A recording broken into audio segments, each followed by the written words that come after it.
What's going on, guys? It's Cimo. So today I'm bringing to you a Trickstar Deck Profile. We started off this week with an introduction to Trickstar, covering each of the individual Trickstar cards in depth, and from there we moved on to the Trickstar combo tutorial, showing you the importance of the one-card engine that Trickstar has at its disposal, as well as some other really cool tricks you can do with the deck as well. But today, we're going to be bringing you the Trickstar Deck Profile. Now, I wanted to bring this to you guys so that you guys have a template that if you're wanting to play the deck, you have something that you can use as a basis for what a rather standard build may look like, and then you can also add your own little flair to the deck as well with your own personal tech choices, or maybe take the deck in an entirely different direction. This is just a guide for you guys so you have somewhere to start. So without further ado, let's get right into it. So starting off with the main monsters, we're obviously going to be starting with 3 copies of Candina. Candina is the heart and soul of the deck. It is your Stratos. It basically searches whatever you need, so there's no reason not to max out on this card.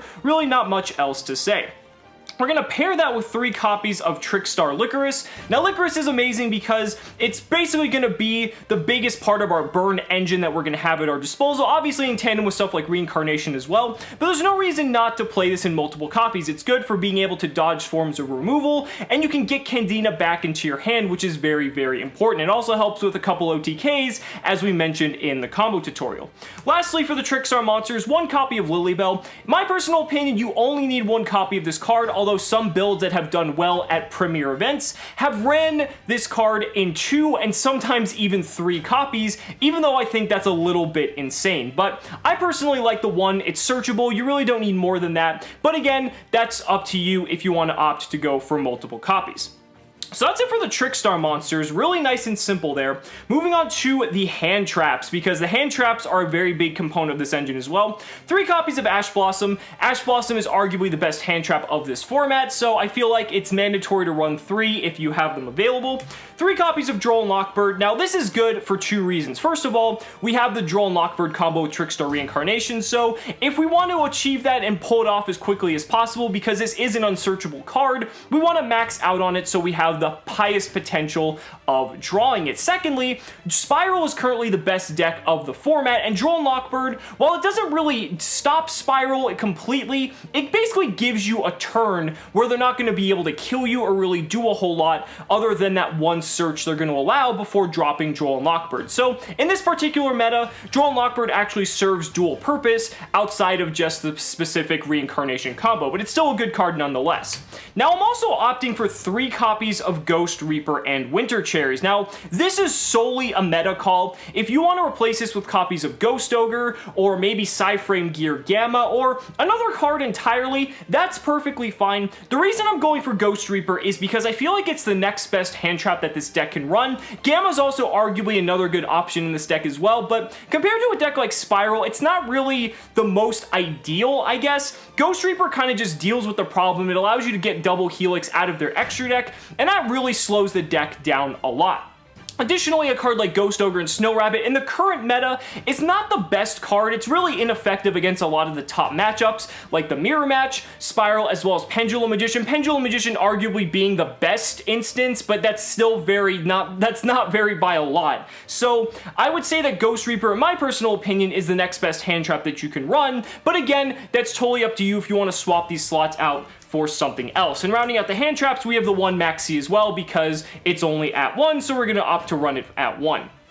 Now, moving on, 3 copies of Eater of Millions. I really like this card for a couple reasons. First off, it's an additional body you can get onto the board. One issue that this deck has is once you get either your Licorice or your Candina on the board, outside of other cards in the deck like Scapegoat maybe, you don't really have a lot of ways to put a lot of pressure onto the board, especially if you're playing into your opponent's board. Eater of Millions solves that problem. It's a special summon. You don't really need your extra deck, so you can banish cards out of your extra deck willingly, and it's not really that big of a deal, especially if you're playing a card like Ghost Reaper. You're going to have dead cards in specific matchups anyway, but it also helps deal with a lot of problematic threats that are basically prevalent in the game. You could arguably run something like Kaijus over this, but Eater of Millions gives you the monster rather than the Kaiju giving the monster to your opponent, and they basically solve the same issue. Now, obviously, you have to use Eater of Millions differently than a Kaiju, but they both solve essentially the same problem problems, but Eater of Millions gives you that extra body that makes it really, really important. It also synergizes with Pot of Desires, which you'll play in the deck as well, so it can actually be a pretty big beater if we need it to be.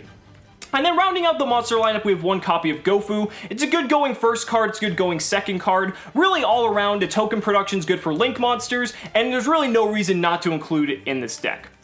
So that's it for the monsters. It's a pretty heavy monster count. Moving on to the spell cards, we have 3 copies of Light Stage. Again, basically this is just a way to get to your Candida and just got all your plays going. It's able to lock out your opponent's back row, which is incredible, and the extra burn damage is invaluable. You've got the 3 terraforming to back that up. You really should not be running less because you want to make sure you keep your engine as consistent as possible. And then we've got 3 copies of Scapegoat. Now, Scapegoat is such a powerful card in this deck because it allows you to do other plays in addition just your 1 card engine looping itself every single turn. Scapegoat enables the Firewall OTK. It enables you to basically use all the Link monsters that we're playing in our extra deck to help us build a bigger board, not only during our turn, but to help solve and deal with our opponent's board as we play into it. Also can be used defensively if we need to in a pinch, so it's really an all-around good card as a whole.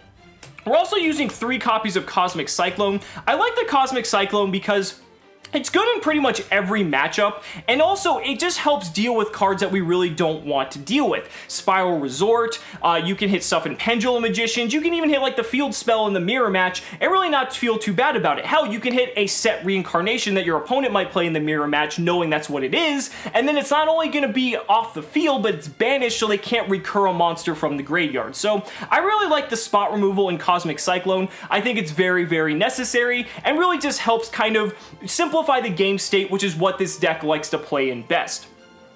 We also have 2 copies of Pot of Desires. I think 3 is a bit too excessive for this deck, especially because we want to make sure we get to our combo pieces, but I don't think 3 is necessary. I think 2 is the perfect number for this deck. We also have 1 copy of Regeki and 1 copy of Dark Hole, just for board wipes, because this deck can have some difficulty getting over some big monsters, and so really it's just a nice all-around board wipe that really you can't go wrong.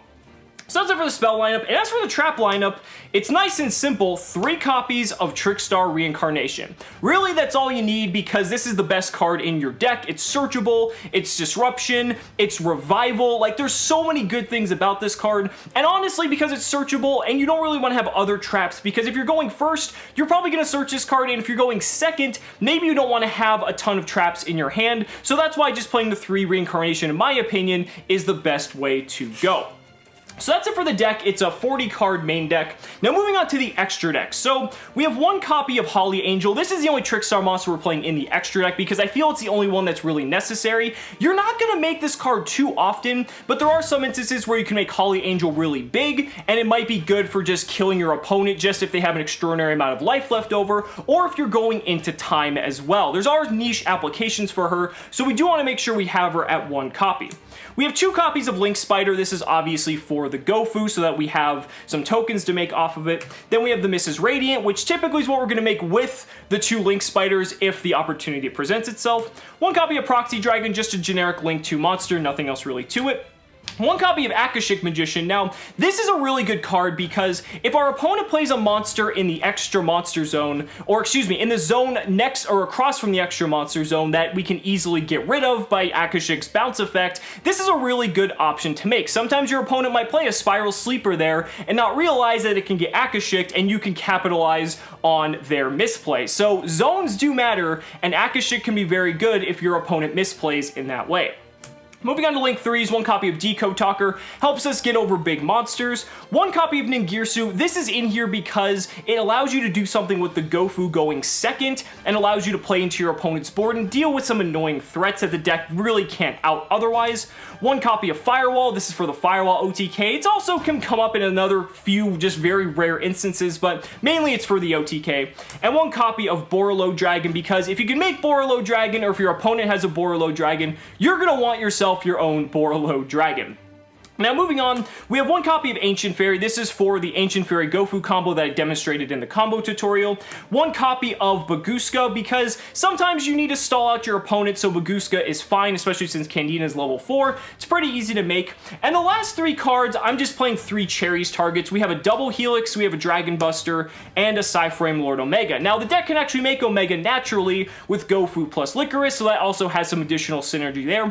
But again, these 3 cards can be other Link monsters if you see fit. You can play like Topologic Bomber Dragon. Phantom Knight Breaksword is a good option as well because you can make it with 2 copies of Licorice to out cards. You can play other Cherries targets as well if the meta shifts, but Double Helix obviously because Spiral's the best deck. ABC just because it's kind of just a way to easily cripple them, and Omega, even though the deck can make it, we can use this against Pendulum Magician so we don't get our hand just entirely ripped into oblivion. But guys, that's it for the deck profile. Let me know down in the comments what you guys think about this deck as a whole, and if there's any other cards you might want to include rather in the main or extra deck, I'd really love to hear your thoughts. So guys, thank you so much for watching the video. Be sure to like the video as always, subscribe to the channel for more amazing Yu-Gi-Oh content, and if you found this video helpful, consider backing me on Patreon, because just by pledging only $1 a month, you're investing in my ability to continue bringing you amazing Yu-Gi-Oh content. So thanks so much again, and we'll see you next time.